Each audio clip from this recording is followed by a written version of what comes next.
Keir Starmer has announced that the Labour Party has officially ditched the 2019 manifesto and is starting a new one from scratch.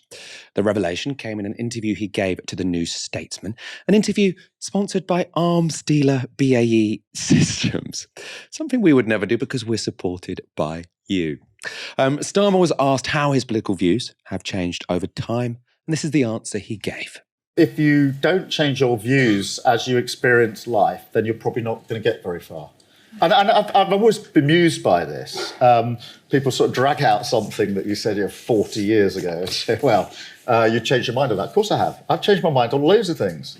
That's because I've done loads of things. I have represented people in court. I've had to sit in a cell with someone who's been condemned to death, knowing that if the decision we make about his case isn't the right decision, we don't win it, that person's going to die. I've run a public service, and therefore, with 5,000 staff, and I've worked in Northern Ireland on some of the proposals under the Good Friday Agreement. That has changed me as I've grown up, and a good thing too. If I had not, the idea that as a teenager I had perfectly formed views on everything under the sun, and I never needed to think about them again, would fill me with complete and utter horror. So it really would. I mean, hands up anyone in the room who hasn't said something when they were 14, 15, 16, 17 and never changed their mind on it. I mean, it's, this whole sort of line of, when you're at school, on the school bus, you once said something, why have you changed your mind? Because I've grown up. It was a characteristically dull performance, but it was also an unbelievably disingenuous one. Diane Abbott made the problem very clear. She tweeted this: "Nobody is complaining, as Starmer implies, that he has changed his mind since he was a teenager. The issue is that he has dropped every single one of the 10 pledges he made in 2020 to get elected leader." Diane Abbott is obviously right here. The issue people have with Keir Starmer is not what he said when he was 14, 15, 16, 17. It's what he said when he was 57, 2 years ago. And it's not just limited to Starmer's dishonest 10 pledges. Perhaps you remember these inspiring words from both before and after Starmer's leadership bid. I'm Keir Starmer and I'm a proud trade unionist. I've been working with trade unions all my life, starting with legal observing on the Wapping picket line, acting for the National Union of Mine Workers, trying to stop the pits being closed, and even a team of us going down in cars to Dover during the P&O dispute to help families who needed some advice on the benefits that they could get. We know in our hearts things are going to have to change. We can see so clearly now who the key workers really are.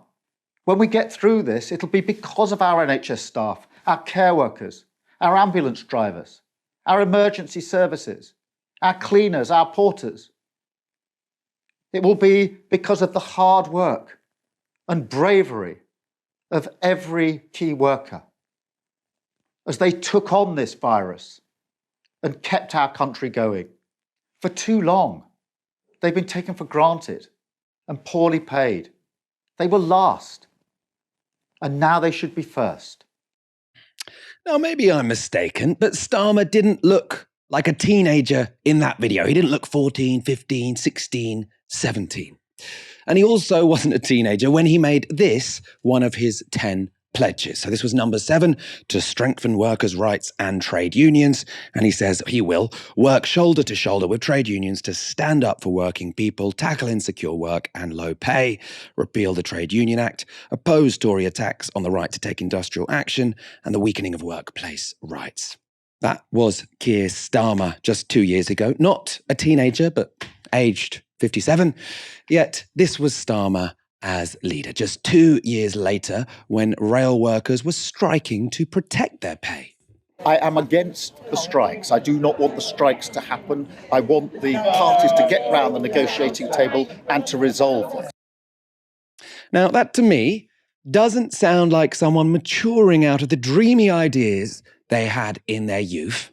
It's a fully grown adult saying whatever he thinks will please one group of people. So in the first videos you saw there, they were addressed to Labour members, then saying whatever he thinks will please the right-wing press. This is not being open-minded and changing one's mind when the facts change. This is being a snake.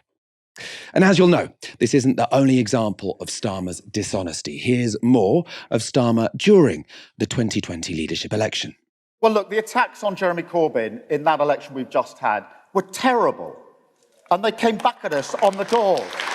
They vilified him, and they knew what they were doing, and they knew why they were doing it. I want to pay tribute to Jeremy Corbyn, who led our party through some really difficult times, who energised our movement, and who's a friend as well as a colleague. That didn't look like a teenager making those claims about how the press attacked his colleagues. They were the words of a then 57-year-old man. Yet only 2 years later, he was saying things like this. Mr. Speaker, my personal favourite is this. This is a document circulated by his backbench in which they call him the Conservative Corbyn. Exactly. Prime Minister, I don't think that was intended as a compliment.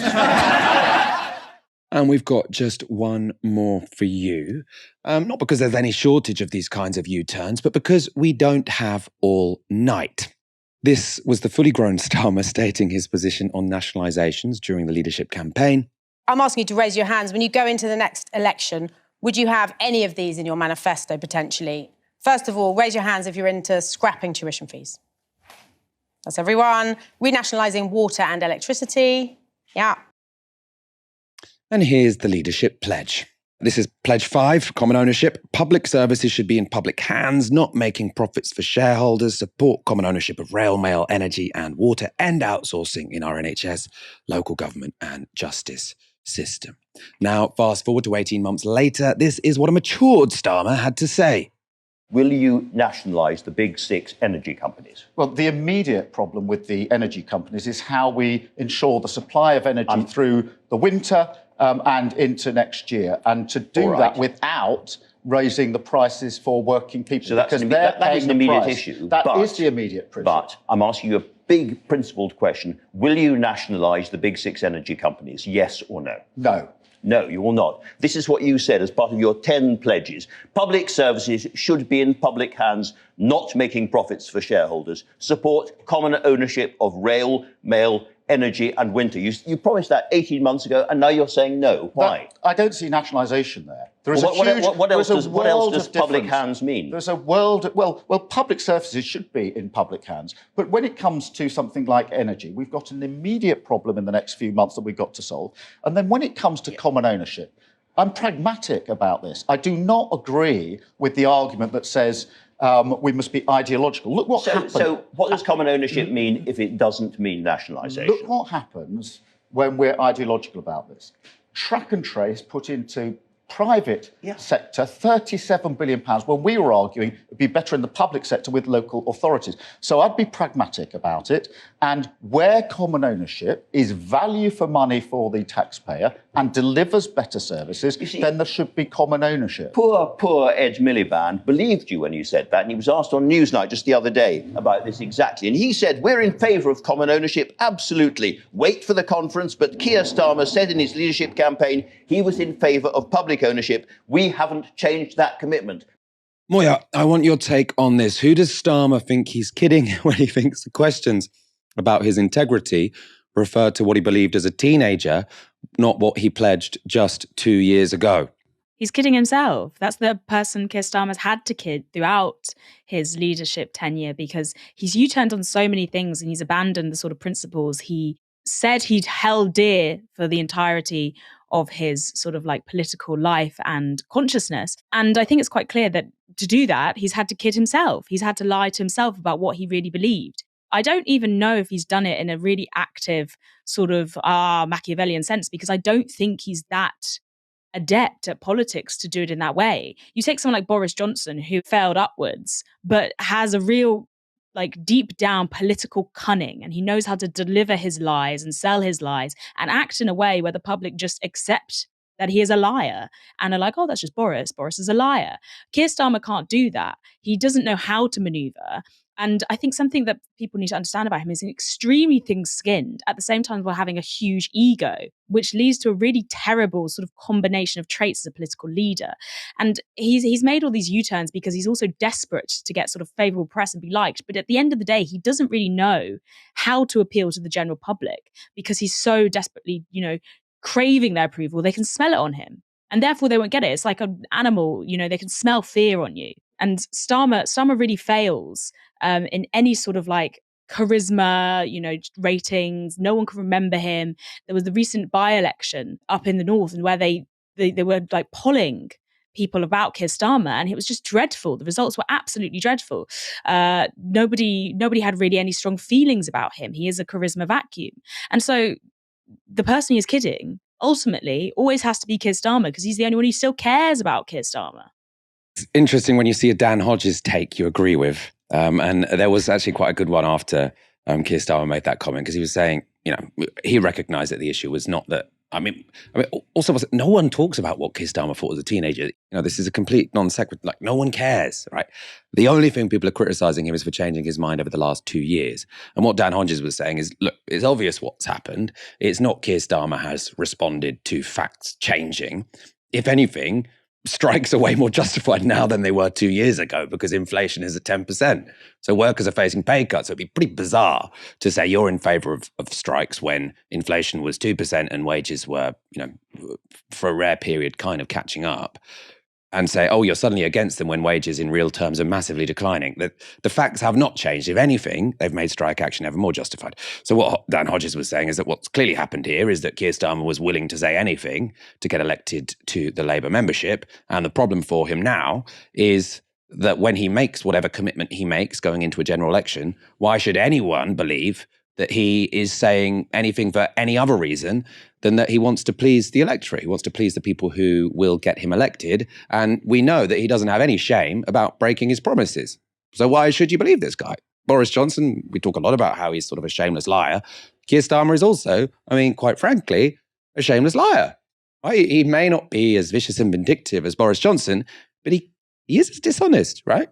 It's pretty hard to avoid that fact. And these kind of excuses, it's a demonstration of maturity that I've changed my mind. It doesn't wash. It doesn't wash with anyone. All of us here at Novara Media are working harder than ever to keep scrutinising establishment politicians and the media barons who protect them. We don't have billionaire funders. We don't have advertising partnerships. We're funded entirely by you.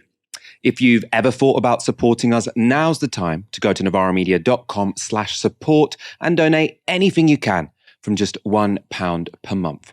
Defy the corporate media, join our monthly supporters and help build our supporter base to 10,000 strong.